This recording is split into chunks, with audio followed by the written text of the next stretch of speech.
Hey guys, welcome back to an interesting video on Wild Rift. So today we're back with a Malphite complete guide.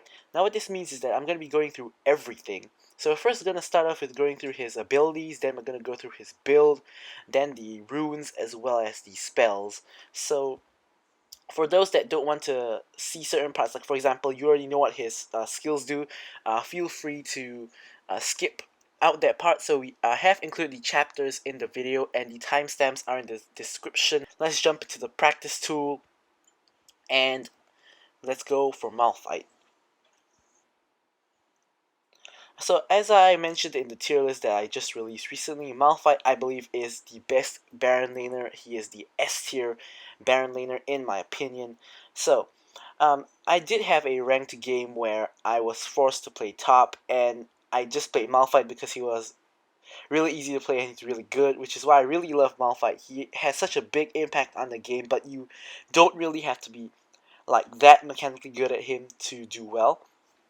So we're gonna level up to level 5, then we're gonna go through his abilities as well as his leveling order. So basically, I actually tapped the wrong one here, but basically you're supposed to max the first skill, and then the third skill, and then the second skill. And of course the ultimate whenever it's available. So let's first turn off the bot, and let's put an enemy dummy. So the first skill is a point and click skill which you cannot miss. So you will choose your target with the skill itself, so you can choose which to hit, and when it hits you will steal a bit of their movement speed. So if we take a look at the skill description, it slows the target by 15% and hastes Malphite by 15% for 3 seconds. So basically steals 15% of their movement speed for 3 seconds. As you can see, when I hit, I do get a speed up. Now his second ability is quite simple. It basically is an auto attack enhancer. This is his normal auto attack. And when you press the ability, his auto attacks will sort of have an AoE behind it, like that. You guys can see the target dummy behind the one I'm attacking is getting hit as well. And the third ability is just a AoE slam that does give an attack speed reduction for 30 seconds. Bam! So their attack speed is reduced over here, although we can't tell that, of course. And then we have his ultimate, which everybody knows about, called Unstoppable Force. Basically, it knocks up everyone in the area. Boom! Everybody has been hit by that before. No one likes it. So yeah, that is his skills. And his passive, as you guys can see, I have a shield around myself. Every couple of seconds, we get a shield. So every 8 seconds, after not taking damage for 8 seconds, you do get a shield. So which is equivalent to 10% of your max HP. So what you can do when trading in lane with Malphite is that Malphite generally only likes to poke out people with his Q and generally doesn't want to get in close to them. So what you can do is that you just play passive, and when you have your shield, step up to try to poke them. And if they try to poke you back, it'll just eat into your shield and you won't actually lose that much health because of the shield. So that's it for the abilities. And actually, we do have passive gain 12 armor when you do level up his second ability, his W. But other than that, nothing too major. So without further ado, let's get into the build. So Malphite, being a tank, has many possible build paths.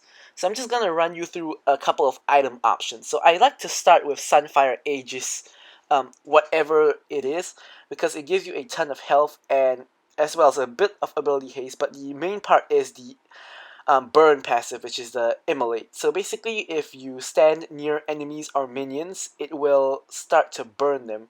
So it sort of um, gives him some wave clear as well as some damage, because you, as a tank, you will be jumping into the fight with your ultimate, and you'll be standing in the middle of a lot of enemies. So if you can survive for long enough, your stacks will start building and you will actually start to do a ton of damage.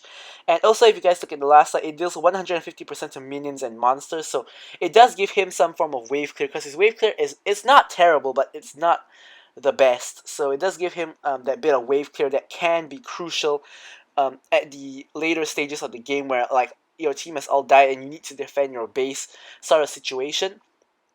So the rest of the items are all situational after the first one. They're all tank items. So I'm going to run you guys through what kind of items you can get. So now first off we got Abyssal Mass, which of course is incredible on Malphite because it does have the Abyssal passive where nearby enemy champions take bonus 15% magic damage. As we all know, Malphite is a magic damage dealer, so he does benefit greatly from this. It's a defense item, but at the same time, it does give him offensive capabilities with that Abyssal passive. Other than that, it just gives him all the other stats that he wants. So, other than that, you can consider going for a Force of Nature. So, Force of Nature is really good against magic damage champions like Katarina, who is running rampant on the Rift right now. So, basically, with its passive Absorb, it does stack that it can stack up to 5 times and give you extra 30 magic resistance when you take ability damage. So the movement speed, of course, is great, but the more important part is the magic resistance. So it can give you 45 plus 30 magic resistance in total. Like when Katarina casts her ultimate, the moment 5 daggers hit you, 6 daggers hit you, sorry, it stacks all the way up to the max stacks. So it's really good to counter people like Katarina, who does like DPS sort of magic damage with her ultimate. So other than that, we have those are your two best magic damage options. So we have 2 physical damage options over here and more up there. So first up, we got Dead Man's Plate. So Dead Man's Plate gives health and armor, but the important part about this is the momentum passive. So what this does is it basically allows you to gain 50 movement speed when you're at maximum stacks, but when you deal any damage, the stacks are removed. So it's just like before you enter combat. But this is really useful because with increased movement speed, it's a lot easier to run in and cast your ultimate on somebody or a group of people. So that's why Dead Man's Plate is really good. And for Thornmail, it basically is good for Grievous Wounds because after the latest change, they did change it such that immobilizing enemy champions inflicts them with Grievous Wounds. So Malphite's ultimate can basically apply Grievous Wounds to uh, to to anyone he hits with the ultimate. So if you manage to get a like 3-man ultimate on the enemy team, all of them immediately are afflicted with grievous wounds, even though they did not attack you. So now, of course, you do have some other options. So first option you have is Randuin's Omen, which gives health and mana as well. So, but the main part about this is if there's AD carry running rampant like a Jinx or a Kaisa, especially those that are critical strike reliant, this is really good because it reduces their critical strike damage by 15% and their attack speed for 15% as well for 1.5 seconds. So then another good one is Frozen Heart, which also reduces the attack speed of enemies by 15%, but this one is not for 1.5 seconds. This is sort of like permanent. So Frozen Heart is more like to reduce people's attack speed, and Random's Omen is more for reducing their crit. So this one gives armor and it even gives mana and ability haste, which is of course what Malphite wants. So this is also a really good item if the enemy team has someone with a ton of attack speed, like a Master Yi who's fed or a Jinx who's fed, something like that. So other than that, I don't really like most of the other items on Malphite. Like Spirit Visage isn't really good because he doesn't really heal that much, and the other 2 magic defense items are a lot better. And for Iceborne Gauntlet, I only go for it if I'm facing like a full AD enemy team. Like if I don't have to build Abyssal Mass and Force of Nature, then I will go for Iceborne Gauntlet because it allows me to when I stack armor, it allows the Iceborne Gauntlet to actually do work. But if you guys can see, like in this sort, imagine if the this was my build at the bottom over here. I would only have these 2 armor items, and the slow field wouldn't actually be that big, so I don't find it that useful personally. So that's it for the Malphite build. More on how to build him in the gameplay later on, where I'm going to discuss exactly what goes through my mind as I'm playing the game and what item I build. So next up we have his runes. So basically, more or less, the majority of the time you're going to be taking Summon Airy, mostly for its poke. Because when you cast your Q, your Airy will go there and do a little bit more poke damage, which is generally what you want in lane. The shielding part not very effective because Malphite doesn't actually have any shielding abilities. So another option that you do have is Grasp of the Undying. So Grasp of the Undying should only be taken in matchups where the enemy is completely melee and they cannot really poke you out. For example, Darius. So if you're Malphite against a Darius, you can actually take this. So as long as you don't go anywhere near him, he can't hit you with his Q, he can't grab you with his E, and he can't auto attack you. Which basically means that as long as he steps up, you get to cast your Q, hitting him and proccing Grasp and stacking up Grasp as well. So, but the majority of the time, you aren't gonna have such a nice matchup. So probably Aerie is good. Like if you're against like Camille's and Fiora's, they're gonna be able to engage on you very easily. So you don't want to be taking Grasp because you're not gonna win a 1v1 against pretty much anybody unless like they try to dive you and you ult them on the tower, which does happen from time to time. So for the first rune, I like to take Brutal for a little bit of extra poke damage because Malphite's Q can actually poke out a lot, especially in conjunction with Aerie. Gathering Storm takes way too long, and the other runes doesn't really help him except Weakness. So you can actually consider taking Weakness as well, which causes enemies to take more damage after you ult them. However, I find that because Malphite only has one hard CC ability, which is his ult, I do prefer to actually take Brutal, although Weakness is also a really good option. So for the second rune, I like to take Hunter Titan for extra tenacity and health. However, pretty much there isn't really any bad options here, honestly. Loyally, probably not the best option because you're not playing Malphite support, you're playing Malphite top. Spirit Walker, always good to get the flat health and slow resist. Regeneration, always useful as well, especially since Malphite is very mana hungry. And conditioning and backbone just for more defenses. Honestly, I do not think Malphite needs backbone and conditioning. He gets the defenses of his items and his passive just fine. So, which is why I prefer taking Hunter Titan or Spirit Walker maybe. But that's this is kind of personal preference as well, depending on your playstyle. So for the last rune, I do like taking Mana Flow Ban because Malphite does use a lot of mana, and if your Malphite should have a very late backlining phase. So if you aren't actually running into your enemy, you shouldn't actually be losing that much health, and you should be outpoking them. So you shouldn't really actually need to recall or take Honey Fruit for health, which is why I do enjoy taking Mana Flow Ban for that extra bit of mana just to stay in lane and continue poking them instead of having to recall for mana. Of course, if not, Sweet Tooth is also a good option, which is always a good option, and Hunter Genius is always a good option as well. The rest of the runes don't really work. Malphite can be played as a sort of split pusher. So Mastermind, some people might consider Mastermind, but I don't really think he does that much damage to towers that it justifies taking Mastermind. I do quite a bit of split pushing in the video you guys will see later on. However, I still don't think this is a very good rune just because other runes like Mana Flow Ban, Sweet Tooth, and Hunter Genius are better, and Malphite doesn't split push all that well. So for the spells, of course, you want to take Flash, but for your other spell, you actually have a lot of options. So, first up, we got Barrier, of course, for more defenses. I don't recommend Barrier, actually. Just that on that game that I happened to play Malphite, it was the default spell for some reason, and I did not have time to change it, so I ended up taking Barrier on the actual gameplay, but I do not recommend Barrier. I actually recommend Heal, Exhaust, or Ignite. So Ignite is for extra kill pressure in lane. If you feel like you might be able to kill people in lane, then you might want to take Ignite.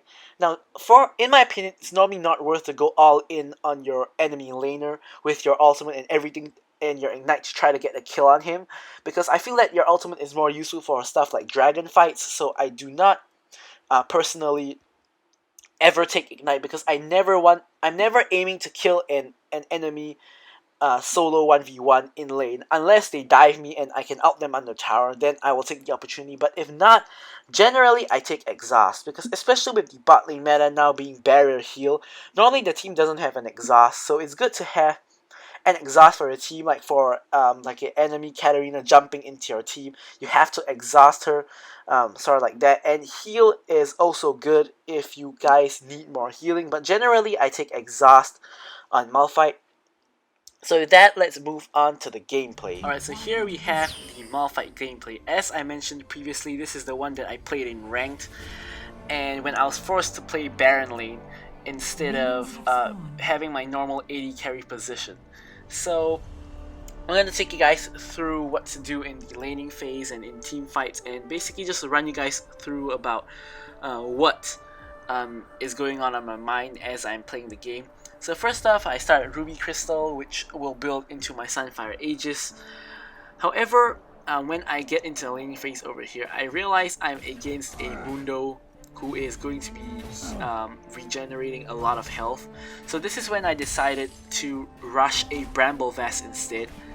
So later on you will see in my first back that instead of continuing to build the Sunfire Aegis, I'm going to be rushing Bramble Vest, and you guys will see later that that causes Mundu to of course complete Sunfire Aegis before me, because obviously I spent 8,000 gold on the Bramble Vest, which he did not have to. So now here you guys can see I'm sticking to the game plan of what Malphite wants to do, which is to stay back and throw my Qs as much as possible. Now Mundo, to some extent, has a relatively similar laning phase to Malphite, which is that he just wants to stay back and throw his cleavers, but Malphite is a lot easier to hit because it's point and click, but Mundo is cleaver as a skill shot, so I do definitely have a laning phase advantage against Mundo, which is actually pretty rare that Malphite has a laning phase advantage.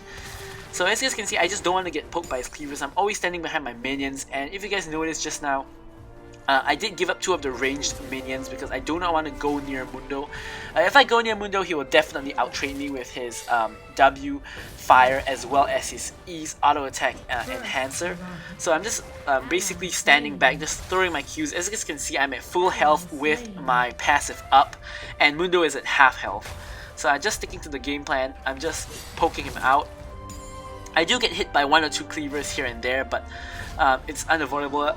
Actually, technically it is avoidable, but I do not want to give up every single CS, especially in a sort of like a good matchup for Malphite. I would consider Mundo a really good matchup for Malphite because they both just want to have a relaxed laning phase.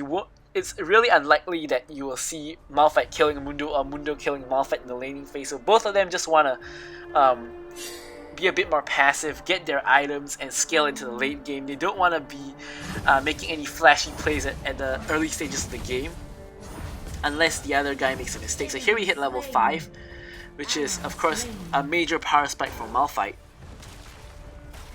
So here we're just going to be shoving out the wave as quickly as possible because we do know that Mundo has rotated down to mid lane as we saw on the minimap. Here we're trying to sort of cut him off, but it doesn't really work out. And Ari is also rotating top to cut him off, but we are both magic damage against Mundo. I don't even do that much damage, so we call off so-called gank on Mundo.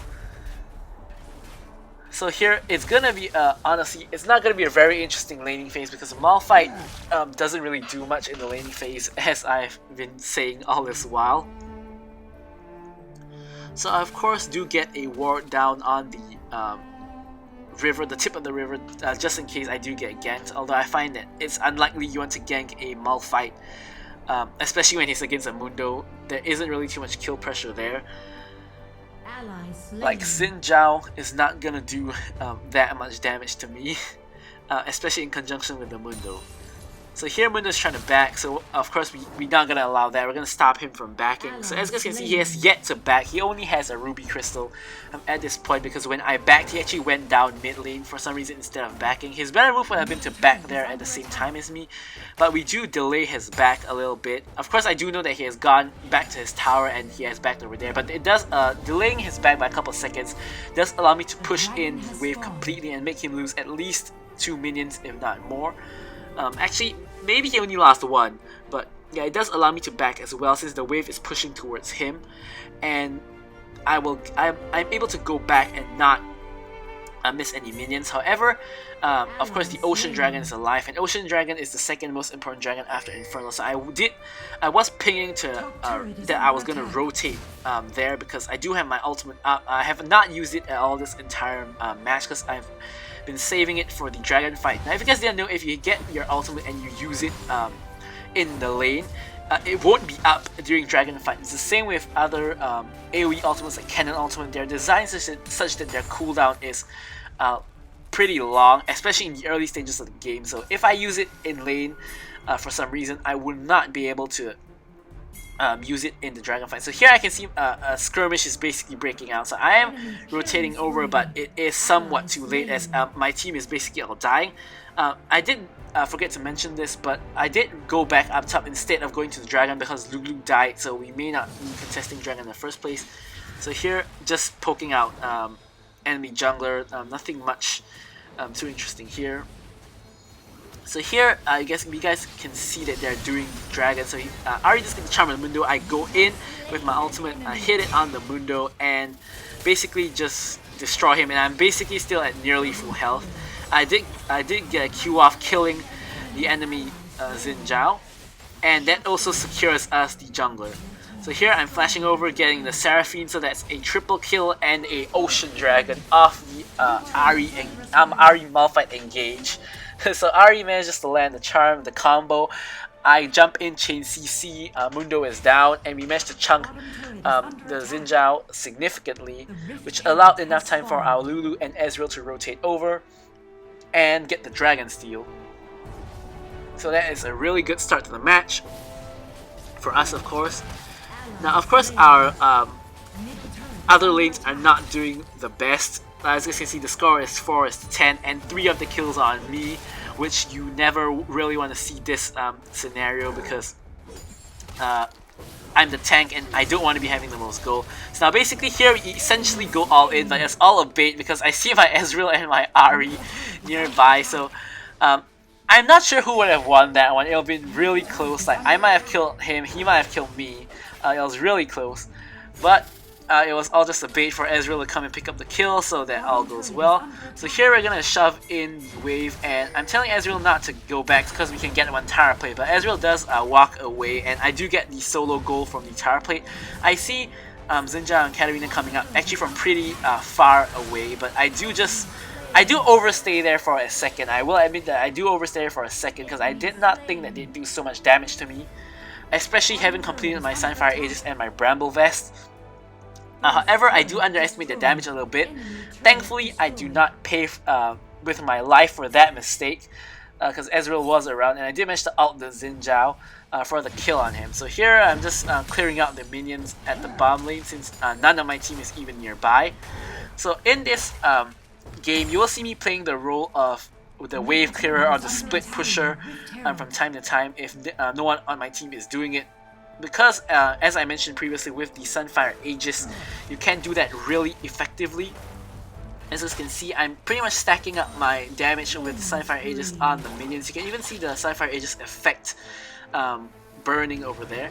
The burn is gone now, of course, but yes, we did manage to see it just now. So there, I can see Katarina trying to engage on my team on the mini-map, so I'm rotating over to see if I can do anything to help. Thankfully, my team all survives with a sliver of HP. Master Yi throws down the Rift Herald into the mid lane, which is alright. We are going to get the mid lane tower. So here, Ahri again lands the charm. I chain CC with my ultimate. We catch out the enemy AD carry, which is pretty big. So we will, of course, be trying to prioritize catching out either the enemy Katarina or the enemy Tristana. We aren't really interested in Mundo and Xin Zhao specifically. And Seraphine is a good target as well, especially if she has not used her ultimate. But it's really easy to burst the 3 of them, whereas Mundo and Xin Zhao, it's not really that easy to burst. So yeah, so we're just trying to facilitate for our team, let our Master Yi and Ezreal get to late game where they can do a lot of damage. And we also have a Lulu for that to sort of buff up Ezreal and Master Yi. So our team is really sort of playing for late game because our late game on Master Yi and Ezreal is really good, whereas I have no idea what Xin Zhao is doing there, by the way. Whereas their early game is a lot better than us. They got Xin Zhao, which is a pretty good early game jungler, and Katarina, who can start snowballing from the start. Seraphine is alright in the early game as well. Of course, Tristana is sort of a late game character as well, so they do have that. But we overall have the better late game with Ezreal and Master Yi. So here the dragon has rotated, and actually I wanted Ezreal to rotate for this dragon instead of helping me clear the wave. I just wanted to shove out this wave first, then rotate the dragon, but Ezreal pretty much just follows me.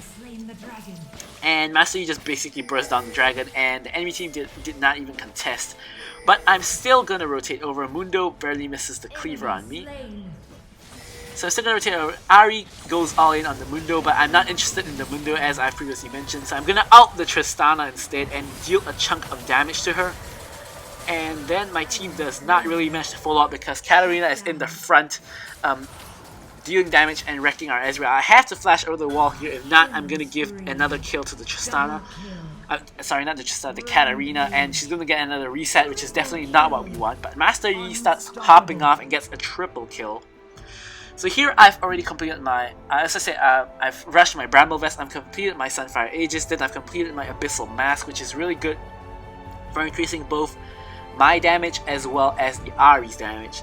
So now at this point in time, their main damage dealer is Katarina, and Seraphine is also doing a bit of work, whereas Tristana is not doing too hot, at least compared to the two of them. So I'm gonna opt for the Mercury Treads. Actually, just now in the build, I did forget to cover the enchantments. So maybe at the end of the gameplay, I will cover the enchantments, since I forgot to do that just now. As well as the boot options, actually.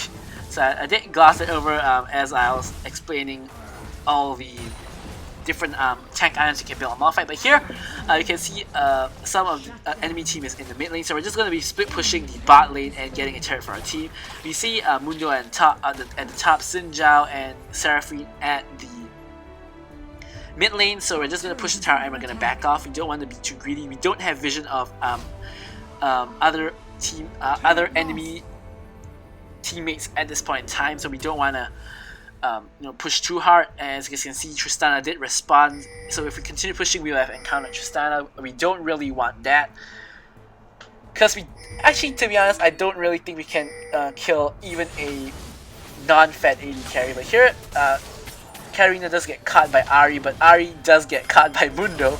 So here I time exactly as Katarina comes out of stasis to basically destroy her, and Ahri survives Mundo, and we just basically body block for her in case he throws a cleaver. So Ezreal does get the ultimate off as he's coming down. Doesn't do too much damage though. So here the entire team is just posturing around the Baron. Although we are not really going for the Baron, but it's sort of like a team fight is about to break out, but not really. So in the meantime, I'm going to be trying to push top probably. Or not. Nope, so we go over the wall. Baron, and we're going to actually just rush the Baron. Yep, we are going to rush the Baron. So here, we're just going to quickly sneak the Baron from the enemy team. Really sneaky Baron here. Now the enemy team is down, but they all are unaware, and we get the Baron Nashor just as they come. So here, I believe Lulu has Kleptomancy. I think I just saw the Kleptomancy effect. So Seraphine does get caught by Ahri. Ahri has been having a little bit, really good catches actually, I should say. Although she has been getting caught herself a lot, especially in the early game, but in the mid game she has been having a lot of good catches. So now we have the Baron. We're just going to back off. We're going to let the Baron minions push the mid lane for us. And the Dragon is also coming up really soon.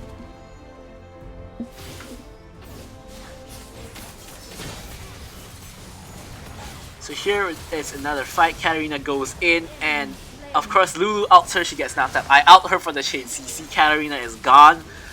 So we're basically really focusing on the Katarina especially, and then the Tristana, because we don't want them to start snowballing again or whatnot. So we're just gonna use the Baron minions to get the inhibitor turret, of course, which is what we really want. And after that, honestly, there's not much we can do. We can't end the game here, definitely. We get hit by an amazing Seraphine ultimate, 4-man Seraphine ultimate, and Ahri trying to get into the catch.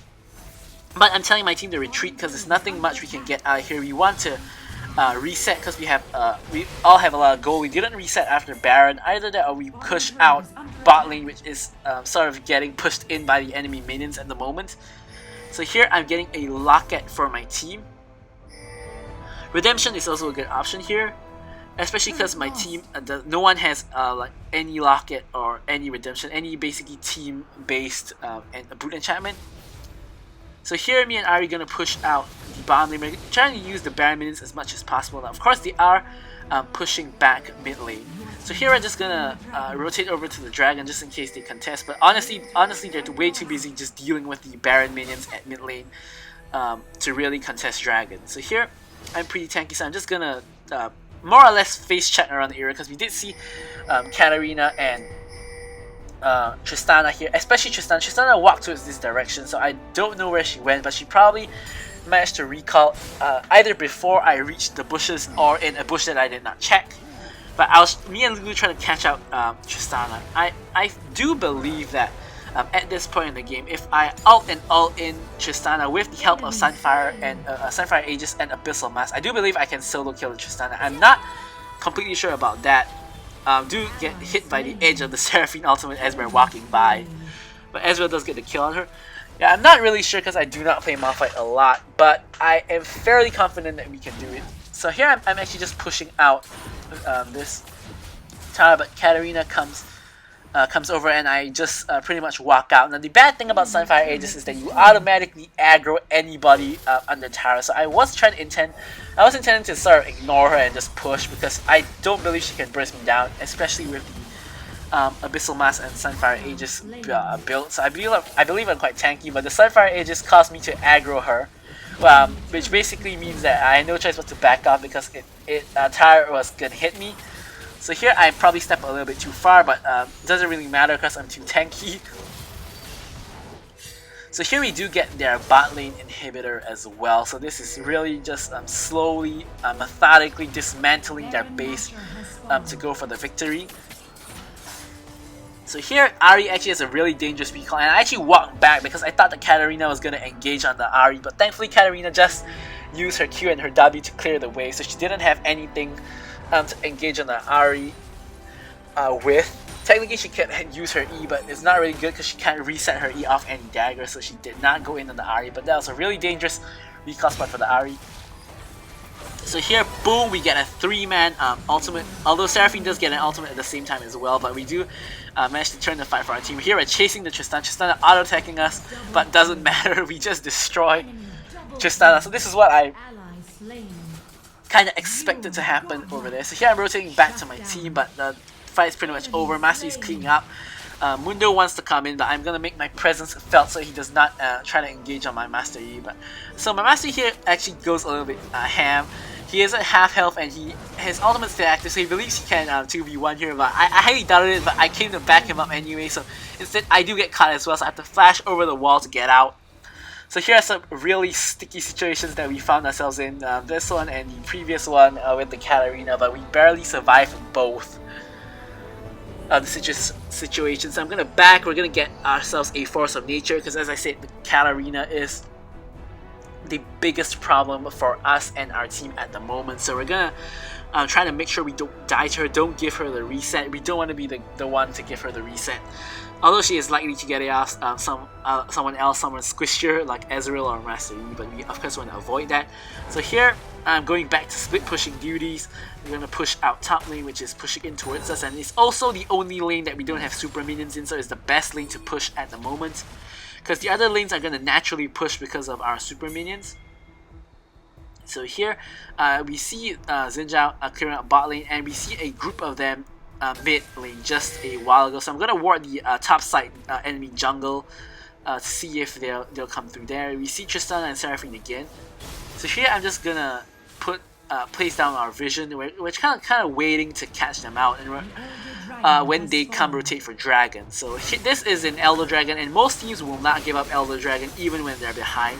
So here I'm sort of just waiting, poking out the Mundo of course, and here get hit by the Seraphine Charm, and which kills Ahri, but we do ult and kill the Seraphine. Not the best ultimate, we only hit one target who already used their ultimate, so not the best move, but here entire enemy team is jumping to Dragon Pit. We're just gonna help out by just generally standing in the area using our Sunfire Aegis and using our E to reduce their attack speed, as well as just pretty much just dealing whatever damage we can and tanking whatever damage we can for the team. But Ezreal does secure the Elder Dragon, and we get a ace which allows us to secure the game. So here we have it, a perfect Malphite game, 9 kills, 0 deaths, and 10 assists. So there we go. So here, yeah, we can see we're the MVP, highest teamfight participation. We did get a triple kill at the first dragon fight as well, and somehow we get the most gold. We are legendary of course with 9 kills, but somehow we get the most gold. I do not know how that happened, but that is the case. So that's pretty good. And we're gonna take a look at the stats itself. So here we have the stats.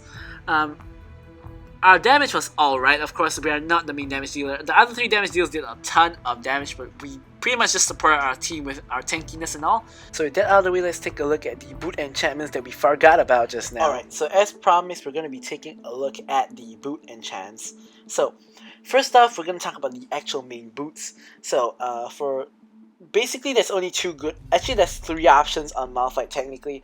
Either Merc Treads, Plate Steel Caps, or Ionian Boots of Lucidity, but I always recommend either of the defensive boots depending on what the enemy team has. So in this case, in the gameplay, we had an enemy Katarina running rampant, so we went for Mercury's Threads. But if we have like a more AD based team or AD focus champions popping up, then we go for the Plated Steel Caps.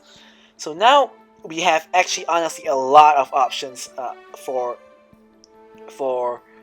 the enchantment. So of course Stasis is always an option for basically everybody for more survivability. Like if you like ult into the entire enemy team, you can Stasis afterwards, then your team follows up or whatnot. But I do not think Stasis is the best option, although it is an option. Righteous Glory, easier to engage, but for that you can build Deadman's Plate, so honestly not really good. Now what is good is Locket, Proto Belt, Redemption, Teleport, and even possibly Gargoyle's Stone Plate. So basically, not really good is Stasis, Righteous Glory, and Quicksilver, and the Twin Shadows. But Twin Shadows honestly might have a utility use, but I think Twin Shadows as an enchantment in general now is just not at the best state. So you normally want to build Locket if your team already has a Redemption. So normally your support will go Redemption, so normally you will go Locket, which is what I went for in this game, even though my Lulu went for Twin Shadows and not Redemption. If not, you can go for Proto Belt for a more surprising engage. So now, there's a lot of Malphites who will flash out. I didn't do it in this clip, but that's really common engage.